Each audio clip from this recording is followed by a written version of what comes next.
Beaver County has seen its share of major floods, but one flood stands above them all in terms of the destruction it caused.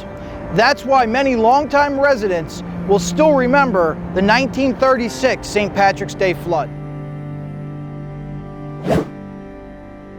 Between 1884 and 1913, Beaver County was plagued by several devastating floods.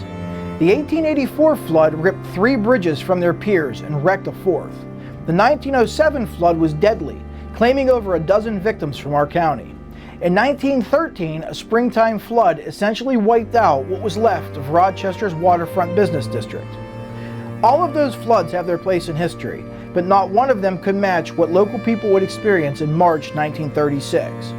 The St. Patrick's Day flood would affect towns throughout the Ohio River Valley, including Pittsburgh, which saw the worst flooding in its storied history.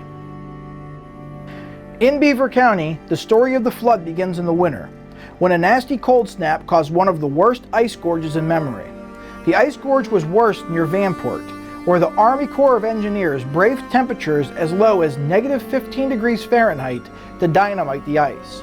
Their efforts to clear the gorge were ineffective, and it would not be until early spring that the ice began to melt. In early March, the ice melted, causing the Ohio River to rise to a stage of 30 feet. As temperatures rose to above 45 degrees Fahrenheit, a torrential rain hit the region, sending the river over its banks. On March 17th, the river reached its peak of 54.5 feet at Merrill Dam in Industry. Pittsburgh's Point was completely submerged, as was every town along the river in Beaver County. The Beaver River also rose, inundating Fallston, Bridgewater, and parts of New Brighton. Throughout Beaver County, water levels shattered records set in 1836 and 1884.